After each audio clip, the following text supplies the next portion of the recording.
Stock market is a very complex system.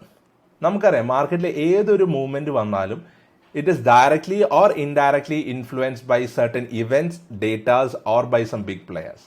So ഒരു trading decision എടുക്കുന്നതിന് മുന്നേ നമ്മളൊരു അനാലിസിസ് നടത്താറുണ്ട്, called the pre market analysis. And well conducting this particular analysis we have to consider a lot of information. നമ്മൾ charts നോക്കാറുണ്ട്, global market conditions check ചെയ്യാറുണ്ട്, and we always track the news, events and datas that are getting published in the market. And this is where all the confusion begins. ഇത്രയും informations നമ്മൾ track ചെയ്യാനുള്ളതുകൊണ്ട് people find it difficult to understand ഏതൊരു ഡേറ്റയാണ് important, നമ്മുടെ മാർക്കറ്റിനെ ഒരു data എങ്ങനെ impact ചെയ്യും ആൻഡ് മാർക്കറ്റ് അതിനെ എങ്ങനെ റിയാക്ട് ചെയ്യുമെന്ന് ഒരു ഐഡിയയുമില്ല. So why don't we understand the macroeconomic part of the Indian stock market so that it helps us to take informed trading decisions?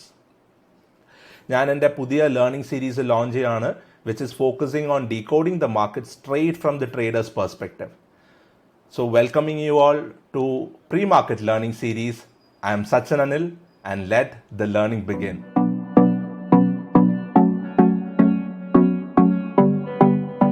ഈ ലേണിംഗ് സീരീസിൽ നമ്മുടെ primary focus is on understanding the macro economics of Indian stock market.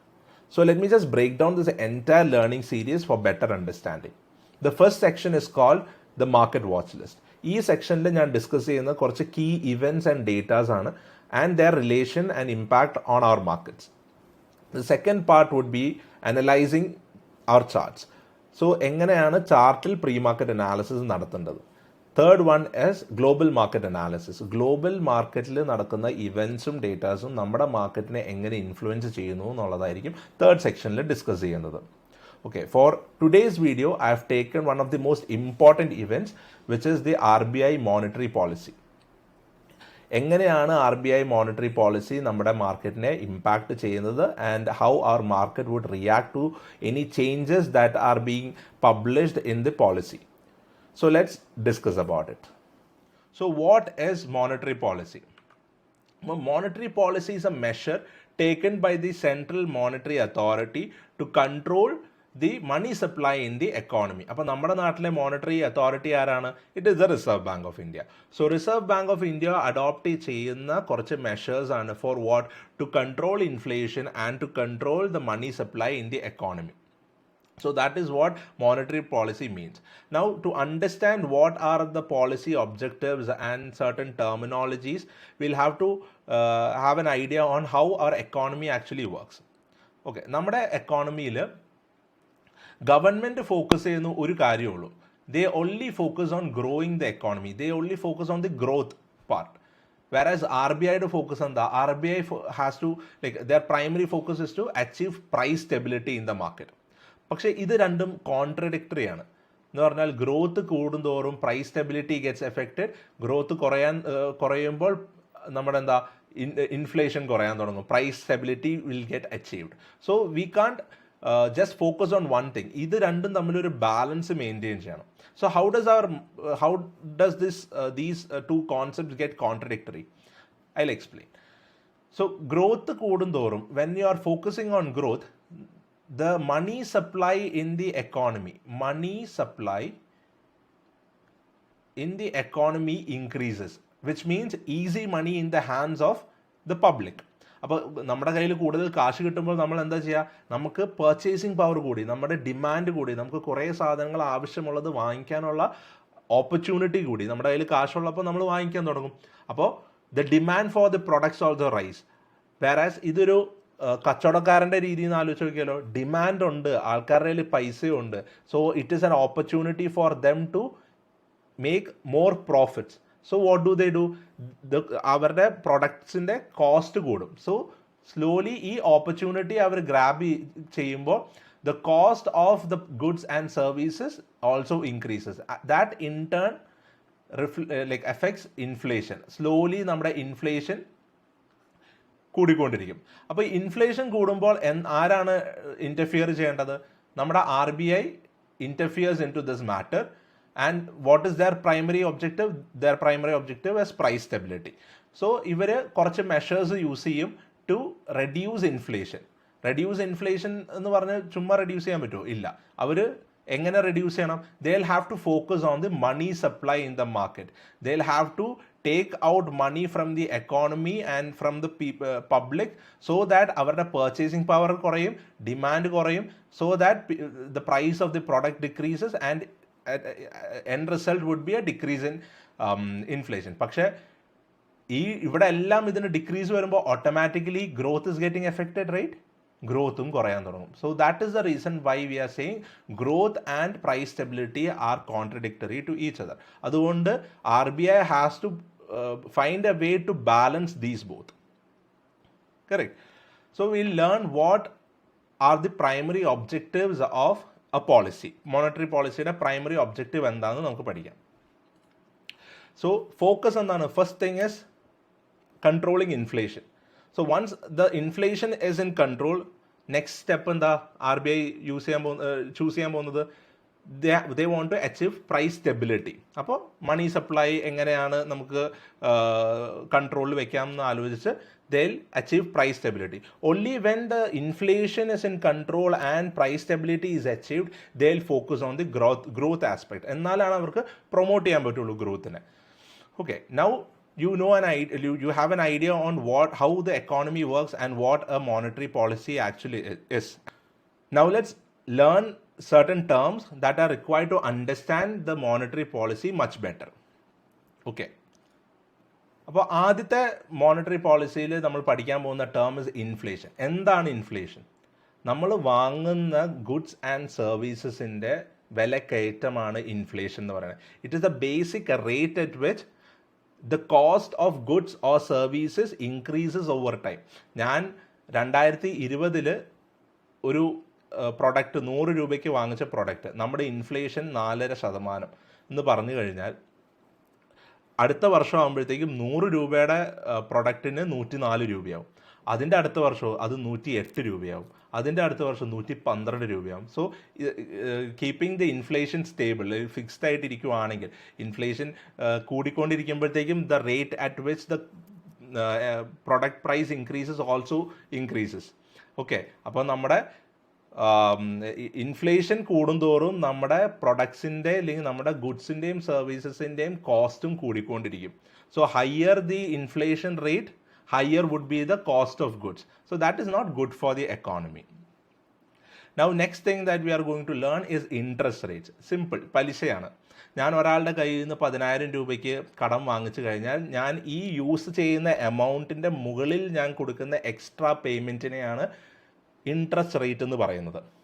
Okay, so it is the percentage of an amount of money that is paid for its use over a period of time. ഞാൻ ഒരു വർഷത്തിനുള്ളിൽ ഞാൻ അടച്ചു തീർത്തോളാം എന്ന് പറഞ്ഞ് ഒരു certain period of ടൈമിന് ഞാനൊരു 10,000 രൂപ വാങ്ങിച്ചു. അതിൻ്റെ മുകളിൽ ഞാൻ കൊടുക്കുന്ന ഒരു 6% ഇൻട്രസ്റ്റ് ആണെങ്കിൽ ഈ 10,000ൻ്റെ മുകളിൽ ഞാൻ കൊടുക്കുന്ന റേറ്റിനെയാണ് ഇൻട്രസ്റ്റ് റേറ്റ് എന്ന് പറയുന്നത്. കൊടുക്കുന്ന എക്സ്ട്രാ എമൗണ്ടിനാണ് ഇൻട്രസ്റ്റ് റേറ്റ് എന്ന് പറയുന്നത്.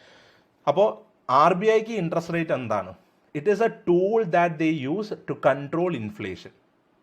ഓക്കെ, അപ്പം നമ്മൾ ആസ് ട്രേഡേഴ്സ് ആൻഡ് ഇൻവെസ്റ്റേഴ്സ് നമ്മൾ എന്താ നോക്കേണ്ടത്? ഇൻഫ്ലേഷൻ്റെ ഇൻട്രസ്റ്റ് റേറ്റിൻ്റെ ആക്ച്വൽ നമ്പറാണോ? അത് മാത്രം നോക്കിയാൽ പോരാ.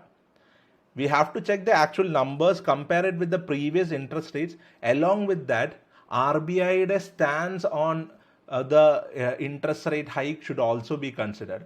നമ്മൾ പലതവണ ന്യൂസിൽ കേൾക്കാറുണ്ട് that they have taken a hawkish stance or a dovish stance എന്ന്. ഇപ്പോൾ ഹോക്കിഷ് എന്ന വാക്ക് നിങ്ങൾ കേൾക്കുമ്പോൾ തന്നെ it should strike that there is a higher possibility that RBI would hike the interest rate in the future. Hawkish എന്ന് പറഞ്ഞാൽ rate hike ഫ്യൂച്ചറിൽ ഉണ്ടാകാൻ സാധ്യതയുണ്ട് എന്നാണ് പറയുന്നത്. ഡോവിഷ് എന്ന് പറഞ്ഞു കഴിഞ്ഞാലോ ഇറ്റ് മീൻസ് ദാറ്റ് അവർ ഇൻട്രസ്റ്റ് റേറ്റ് കുറയ്ക്കാനുള്ള സാധ്യതയുണ്ട് ഇൻ ഫ്യൂച്ചർ എന്നുള്ളതാണ്. So we have to consider the actual numbers as well as the stands of the RBI while reading the interest rates. Now the next part which is the gross domestic product. We can refer to this as a growth rate. ഒരു economy വളരുന്നതിൻ്റെ ഒരു indication മാത്രമാണ് GDP കാണിക്കുന്നത്. Okay, so it is always represented as a growth rate. For example, if G D P is ഒരു 7%, ഈ G D P is 7% എന്ന് പറഞ്ഞു കഴിഞ്ഞാൽ it means that the economy is growing at A 7% rate. 7% വെച്ച് ഓരോ കൊല്ലം അത് വളരുന്നുണ്ട് എന്നുള്ളതാണ് കാണിക്കുന്നത്. Okay, so whenever you are reading the monetary policy, you are analyzing the monetary policy, you have to check what is the inflation currently, interest rate le endu tarathilലുള്ള movement ആണ് അവർ ചെയ്യുന്നത്, what all changes are they bringing into the interest rate part, and growth rate എങ്ങനെയാണ് ഇമ്പാക്റ്റിൽ വരുന്നത്. ഈ 3 കാര്യങ്ങളും കൂടി നിങ്ങൾ ഫോക്കസിൽ വെക്കണം. So I'll just go through the process once again so that you get more clarity into it. അപ്പോൾ മാർക്കറ്റിൽ എന്താണ് സംഭവിക്കുന്നത്? ഗ്രോത്തിനെ ഇമ്പാക്റ്റ് വരുന്ന ഫസ്റ്റ് തിങ് ഇസ് നമ്മുടെ എക്കോണമി വളരണം. അപ്പോൾ ഗ്രോത്ത് കൂട്ടാൻ അവർ ശ്രമിക്കുന്നുണ്ടെങ്കിൽ automatically what happens, money supply increases. Money supply increase ചെയ്യുമ്പോൾ നമ്മുടെ കയ്യിൽ കൂടുതൽ പൈസ വന്നു. ആ പൈസ വരുമ്പോൾ നമ്മുടെ purchasing power increases. Purchasing power കൂടുന്തോറും നമ്മുടെ demand for buying more and more goods and services also increases. Purchasing power കൂടുന്നു, ഡിമാൻഡ് കൂടുന്നു, മെർച്ചൻസിന് എന്താണ്, പ്രോഫിറ്റ് ഉണ്ടാക്കാനുള്ള ഒരു അവസരമാണ്. അപ്പോൾ അവർ പ്രൊഡക്ട്സിൻ്റെ കോസ്റ്റ് ഹൈക്ക് ചെയ്യുന്നു. And this at the end of the day it results in an increase in inflation. അപ്പോൾ ഇൻഫ്ലേഷൻ കൺട്രോൾ ചെയ്യാൻ RBI എന്താ ചെയ്യേണ്ടത്? RBI has to focus on reducing the money supply and demand. So how do they actually reduce the money supply? അവർക്ക് കുറച്ച് measures, RBI policy എന്താണ്, monetary policy എന്ന് പറഞ്ഞാൽ it is a measure that is use to control money supply. അപ്പോൾ എന്തൊക്കെ മെഷേഴ്സാണ് അവർ use ചെയ്യുന്നത്? So these are the measures that they use to control inflation. We have repo rate, reverse repo rate, marginal standing facility, bank rate, CRR and SLR, open market operations. ഇതാണ് ഇവരുടെ measures to control inflation. So ഇവിടെ ഇതെല്ലാം നമ്മൾ മനസ്സിലാക്കണം എന്ന് നിർബന്ധമില്ല.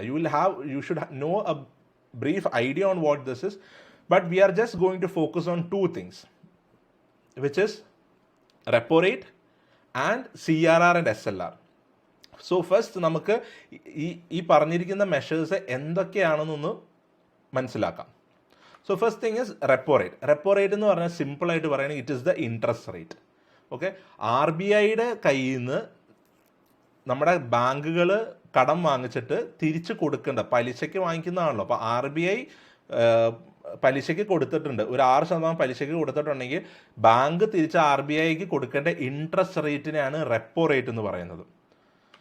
Reverse repo rate ആണെങ്കിലോ, ബാങ്കുകൾ RBIയുടെ കയ്യിൽ വെച്ചിരിക്കുന്ന എമൗണ്ടിൻ്റെ അല്ലെങ്കിൽ മാറ്റി വെച്ചിരിക്കുന്ന ഒരു ഫണ്ടിൻ്റെ മുകളിൽ RBI ബാങ്കുകൾക്ക് കൊടുക്കുന്ന ഒരു ഇൻട്രസ്റ്റ് റേറ്റിനെയാണ് റിവേഴ്സ് റെപ്പോ റേറ്റ് എന്ന് പറയുന്നത്. It is just the opposite of repo rate. Marginal standing facility, MSF എന്ന് പറയുന്നത് ഒരു എമർജൻസി ഫണ്ടായിട്ട് കൺസിഡർ ചെയ്താൽ മതി. ഇപ്പോൾ നമ്മുടെ ബാങ്കുകൾക്ക് ഒരു ലിക്വിഡിറ്റി ഇഷ്യൂ വന്നു. So they avail this particular facility so that അവർക്ക് ഇമ്മീഡിയറ്റ് ആയിട്ട് ആ ലിക്വിഡിറ്റി ഇഷ്യൂ സോൾവ് ചെയ്യാൻ they can pump in fresh funds into the market. അപ്പോൾ അത് കൊടുക്കാൻ അതും RBI റിലീസ് ചെയ്യുന്ന ഒരു ഫെസിലിറ്റിയാണ് marginal standing facility. The next one is bank rate. നമ്മൾ ഹോം ലോണും വലിയ ലോങ് ടേം ലോൺസ് എടുക്കുന്ന അതുപോലെ ബാങ്കുകൾക്ക് ഓഫർ ചെയ്യുന്ന ഒരു ലോങ് ടേം ലോണിൻ്റെ മുകളിൽ വരുന്ന ഇൻട്രസ്റ്റ് റേറ്റിനെയാണ് ബാങ്ക് റേറ്റ് എന്ന് പറഞ്ഞ് വിളിക്കുന്നത്. Another one is the reserve fund എന്ന് പറഞ്ഞാൽ CRR SLR, which is very important for us. ഇത് നമ്മുടെ കമേഴ്ഷ്യൽ ബാങ്ക്സ് RBIയുടെ സൈഡിലേക്ക് കൊടുക്കേണ്ട ഒരു റിസർവ് ഫണ്ടാണ്. Okay, and open market operations. Open market operation CRRും SLRും പോലെ തന്നെയാണ്, but there is a slight difference. That I will explain after explaining CRR and SLR. അപ്പോൾ ഇതെന്ന് പറയുന്നത് എന്താ? It is a method to control money by transacting government securities and treasury bills. Okay, government സെക്യൂരിറ്റീസും ബിൽസും തമ്മിലുള്ള transaction വെച്ചിട്ടാണ് അവർ money supply control ചെയ്യാൻ യൂസ് ചെയ്യുന്നത്. Okay, so you got an idea on what are the measures that they are using. ഇവിടെ നിങ്ങൾ not ചെയ്യേണ്ട ഒരു കാര്യം, നമ്മുടെ റെപ്പോ റേറ്റും CRR and SLR is the 2 things that we are going to focus on. അപ്പോൾ all the rates, reverse repo rate, marginal standing facility and bank rate, ഈ 3 കാര്യങ്ങളും is directly connected to repo rate. So any change in repo rate is automatically will automatically have a connection with reverse repo rate, marginal standing facility and bank rate. Okay, അപ്പോൾ നമ്മൾ repo rate മാത്രം നോക്കിയാൽ പോരെ, എല്ലാം അതിൻ്റെ ഉള്ളിൽ എന്താണ് സംഭവിച്ചതെന്ന് അറിയണ്ട. റെപ്പോ റേറ്റിൻ്റെ മൂവ്മെൻറ്റ് എങ്ങനെയാണ്, how do you analyse repo rate എന്ന് മനസ്സിലാക്കി കഴിഞ്ഞാൽ നിങ്ങൾക്ക് ബാക്കിയുള്ളതിൽ ഒരു ഐഡിയ കിട്ടും. Then you come into CRR and SLR. Okay, so we'll first learn what CRR and SLR is. CRR, SLR എന്ന് പറഞ്ഞാൽ it is A reserve fund, ഒരു നിശ്ചിത ശതമാനം ഓഫ് എമൗണ്ട് ദാറ്റ് ബാങ്കുകൾ RBIയുടെ സൈഡിലേക്ക് കൊടുക്കേണ്ടതാണ്. അപ്പോൾ CRR എന്ന് പറഞ്ഞാൽ ക്യാഷ് റിസർവ് റേഷ്യോ എന്നാണ്, ആൻഡ് SLR എന്ന് പറഞ്ഞു കഴിഞ്ഞാൽ സ്റ്റാറ്റ്യൂട്ടറി ലിക്വിഡിറ്റി റേഷ്യോ എന്നാണ്. ഓക്കെ, അപ്പോൾ CRRും SLRും നമുക്കൊരു എക്സാമ്പിൾ വഴി പഠിക്കാം. Let's take an example. എൻ്റെ കയ്യിൽ 100 രൂപയുണ്ട്. ഞാനൊരു ബാങ്കാന്ന് കൺസിഡർ ചെയ്യാം. Okay, I M having 100 rupees with me. ബാങ്കുകൾ എങ്ങനെ ഓപ്പറേറ്റ് ചെയ്യണേ? ഫസ്റ്റ് ഓഫ് ഓൾ, ബാങ്ക് എപ്പോഴും ലെൻഡിങ്ങിൻ്റെ ബേസിസിലാണ് അവരുടെ ബിസിനസ് നടക്കുന്നത്. അവർ കടം കൊടുക്കുന്നു, അവർക്ക് കിട്ടുന്ന ഇൻട്രസ്റ്റ് റേറ്റ് ആണ് അവരുടെ പ്രോഫിറ്റബിലിറ്റി. കറക്റ്റ്. സോ എത്രത്തോളം കടം കൊടുക്കാൻ പറ്റുന്നോ, അല്ലെങ്കിൽ എത്ര ഫണ്ടാണോ അവർക്ക് ലെൻഡ് ചെയ്യാനോ പറ്റുന്നത്, അത്രത്തോളം പ്രോഫിറ്റ്സ് അവർക്ക് ക്രിയേറ്റ് ചെയ്യാനും പറ്റും. അപ്പോൾ എൻ്റെ ലെൻഡിങ് കപ്പാസിറ്റിയെ ബേസ് ചെയ്തിട്ടിരിക്കും എൻ്റെ പ്രോഫിറ്റബിലിറ്റി. കറക്റ്റ്. അപ്പോൾ എൻ്റെ കയ്യിൽ 100 രൂപയുണ്ട്, ആൻഡ് ഈ 100 രൂപയിലും കറണ്ട് CRR, ഞാൻ RBIയുടെ അടുത്ത് മാറ്റി വെക്കേണ്ട fund in the form of cash, എപ്പോഴും ഞാൻ ക്യാഷ് രൂപത്തിൽ മാറ്റി വെക്കേണ്ട, RBIയുടെ കയ്യിൽ കൊണ്ടേ കൊടുക്കേണ്ട ഫണ്ടിനെയാണ് CRR എന്ന് പറയുന്നത്. So current CRR 4.5%, which means 100 രൂപയിൽ നിന്ന് 4.5 രൂപ ഞാൻ എന്ത് ചെയ്യണം? ക്യാഷ് ആയിട്ട് RBIയുടെ കയ്യിൽ കൊടുക്കണം. Okay, statutory liquidity ratio current SLR എത്രയാണ്? 18%. ഈ 18% എന്ന് പറയുമ്പോൾ എൻ്റെ 100 രൂപയുടെ ഇതിൽ നിന്ന് 18 രൂപ ഞാൻ ക്യാഷായിട്ട് മാത്രമാണോ കൊടുക്കേണ്ടത്? അല്ല, എനിക്ക് SLRൽ ഗോൾഡിലോ ഗവൺമെൻറ് ബോണ്ടുകളിലോ ഇല്ലെങ്കിൽ ക്യാഷായിട്ടോ എനിക്ക് കൊടുക്കാം. അപ്പോൾ SLR എന്ന് പറയുന്ന ഇതിൽ ഒരു ഡിഫറൻസ് ഉണ്ട്. എനിക്ക് ഗോൾഡിൽ ഇൻവെസ്റ്റ് ചെയ്യാം, അല്ലെങ്കിൽ ബോണ്ടിൽ ഇൻവെസ്റ്റ് ചെയ്യാം, ഓർ എൽസ് ക്യാഷായിട്ട് തന്നെ ഹോൾഡ് ചെയ്യാം. ഗോൾഡിലും, അപ്പോൾ ഇവിടെ എനിക്ക് കൂടുതൽ എന്താ, ഗോൾഡും ബോണ്ടിലും ഇൻവെസ്റ്റ് ചെയ്താൽ എനിക്ക് കുറച്ച് ഇൻട്രസ്റ്റ് കിട്ടാനുള്ള സാധ്യതയുണ്ട്. Gold will give me very low rate of interest, whereas bonds കുറച്ചും കൂടി എനിക്ക് നല്ലൊരു റേറ്റ് ഓഫ് ഇൻട്രസ്റ്റ് കിട്ടുന്നതുകൊണ്ട് most of the banks opt or keep their SLR in the form of government bonds. Okay, അപ്പോൾ SLR എന്ന് പറഞ്ഞു കഴിഞ്ഞാൽ ഞാൻ RBIയുടെ കയ്യിൽ ഗോൾഡും ഗവൺമെൻറ് ബോണ്ട്സും ആയിട്ട് മാറ്റി വെക്കേണ്ട സർട്ടൻ പെർസെൻറ്റേജ് ഓഫ് മണിയാണ്. അപ്പോൾ ഇത് രണ്ടും കൂടി നോക്കുമ്പോൾ 4.5 രൂപ CRR ആയിട്ട് വെച്ചു, 100 രൂപയിൽ നിന്ന് അത് പോയി. 18% ഞാൻ എന്ത് ചെയ്തു? എൻ്റെ SLR ആയിട്ട് മാറ്റി വെച്ചു. അപ്പോൾ 4.5 രൂപ പ്ലസ് 18 രൂപ എന്ന് പറയുമ്പോൾ 22.5 രൂപ ഞാൻ എന്ത് ചെയ്യണം? 22.5 rupees ഞാൻ RBIയുടെ കയ്യിൽ മാറ്റി വെച്ചേക്കാം. ഇനി ബാക്കി എൻ്റെ കയ്യിൽ എത്രയുണ്ട്? 77 രൂപ 50 പൈസ. ഈ 77 രൂപ 50 പൈസയാണ് എനിക്ക് ഇനി പബ്ലിക്കിലേക്ക് ലെൻഡ് ചെയ്യാൻ പറ്റുള്ളൂ. അപ്പോൾ ഈ 77 രൂപ കൊടുത്തിട്ട് വേണം എനിക്ക് ക്രിയേറ്റ് ചെയ്യുന്ന ഇൻട്രസ്റ്റ് റേറ്റ് എൻ്റെ പ്രോഫിറ്റായിട്ട് എടുക്കാൻ. കറക്റ്റ്. അപ്പോൾ ഇത്രയും ഞാൻ ഈ രീതിയിലാണ് എൻ്റെ ബാങ്കിങ് പെർഫോമൻസ് നടക്കുന്നത്. ആൻഡ് ഒരു വർഷം സംഭവിച്ചത് എന്താ? CRRും SLRും ഇൻക്രീസ് ചെയ്തു എന്ന് വിചാരിച്ചോ. CRR കൂട്ടി, ഹൈപ്പോത്തറ്റിക്കൽ സിറ്റുവേഷൻ ഒരു 8% ആക്കിയെന്ന് വിചാരിച്ചോ. ഞാൻ നേരത്തെ CRRൽ 4.5 രൂപ മാറ്റി വെച്ചാൽ മതിയായിരുന്നു. ഇപ്പോൾ എൻ്റെ 100 രൂപയിൽ നിന്ന് ഞാൻ എത്ര മാറ്റി വയ്ക്കണം? 8 രൂപ മാറ്റി വയ്ക്കണം. ഓക്കെ, SLRും കൂടി 20% ആയെന്ന് വെച്ചോ.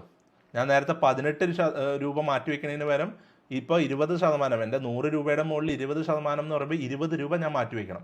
സോ ഇൻ ടോട്ടൽ ഞാൻ എന്താ 20 + 8 എന്ന് പറയുമ്പോൾ 28 rupees.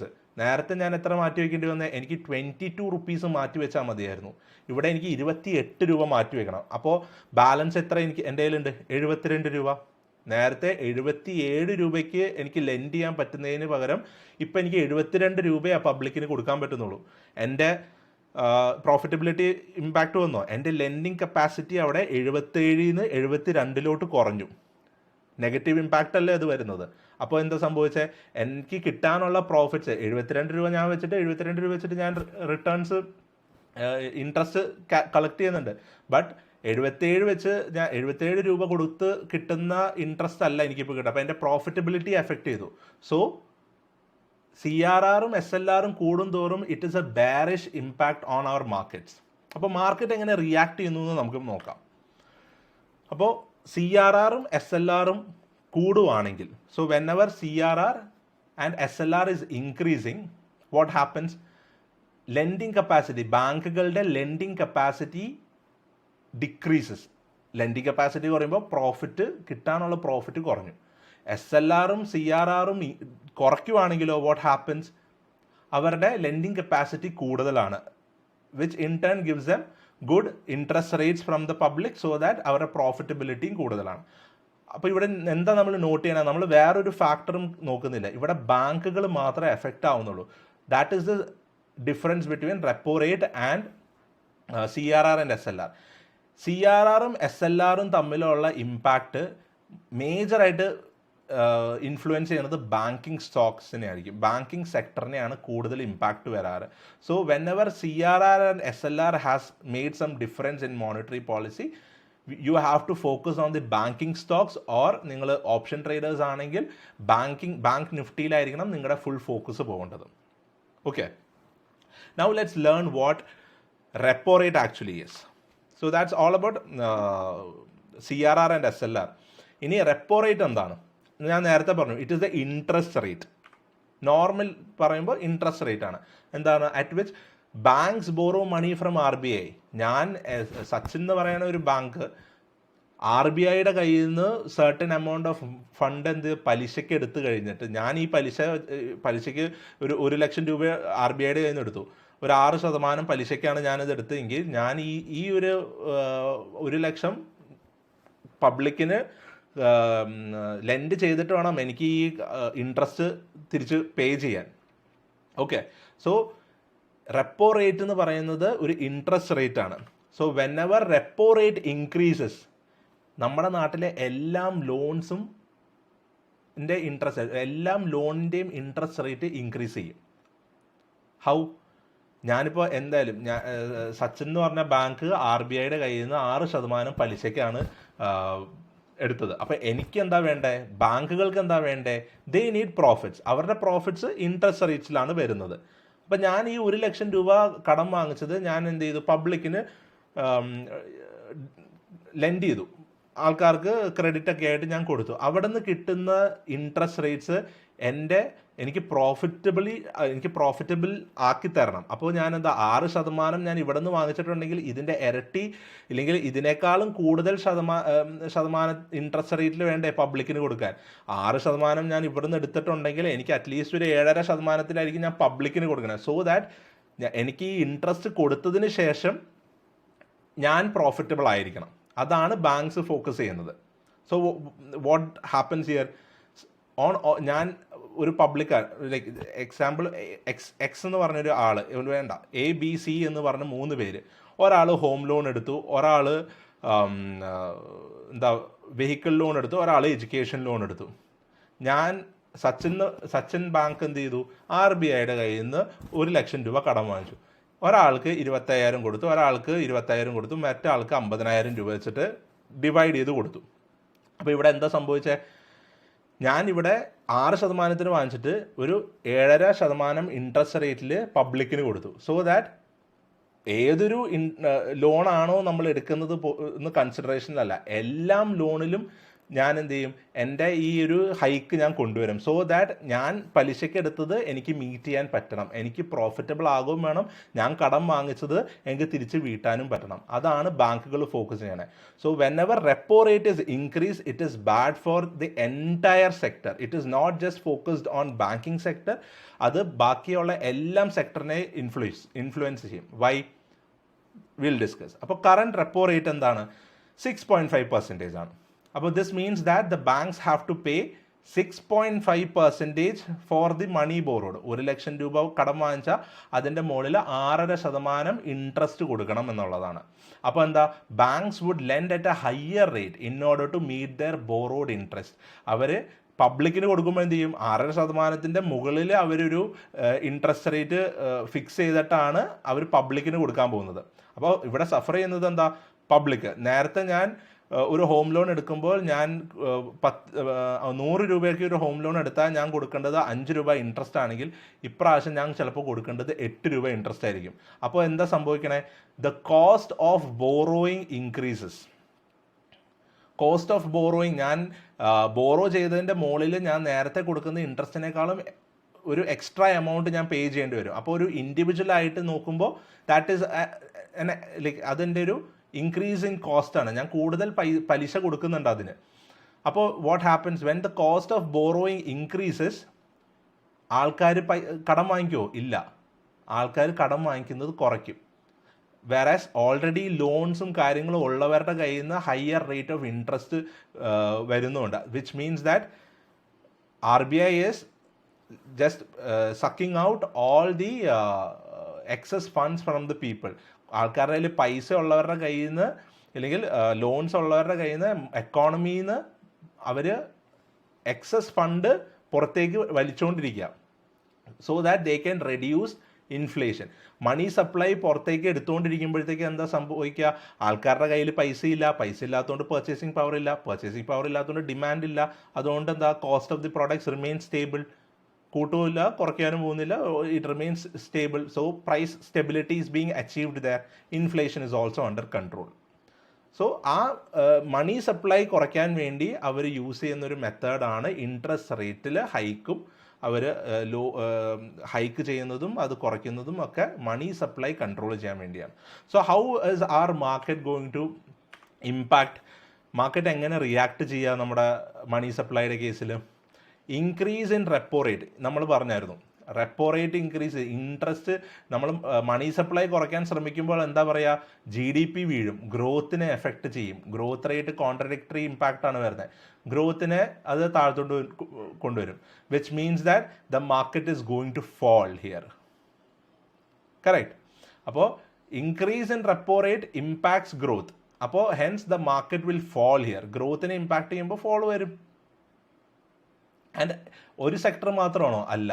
ഇവിടെ repo impacts not only the banking sector, it affects all the sector because കോർപ്പറേറ്റ്സും ഫേംസിനും ഒന്നും ബോറോ ചെയ്യാൻ പറ്റുന്നില്ല. So that affects their production capacity and അവരുടെ ഓരോ സർവീസസിനും പ്രൊഡക്ഷൻ ഓഫ് ഗുഡ്സ് എല്ലാത്തിനും ഇമ്പാക്റ്റ് ചെയ്യുന്നതുകൊണ്ട് എവറിത്തിങ് ഗെറ്റ്സ് റെഡ്യൂസ്ഡ്.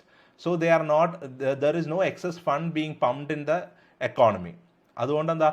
റെപ്പോ റേറ്റിനെ വെച്ച് കൺസിഡർ ചെയ്യുമ്പോൾ as traders and investors we should focus on like the entire sector. Banking നോക്കണം, നമ്മുടെ FMCG സെക്ടർ നോക്കണം, അങ്ങനെ എല്ലാം കൺസ്യൂമേഴ്സിനെ ഇമ്പാക്റ്റ് ചെയ്യുന്ന എല്ലാം സെക്ടറും നമ്മൾ കൺസിഡറേഷനിൽ വെക്കണം. Because everything will be tanking during that point of time.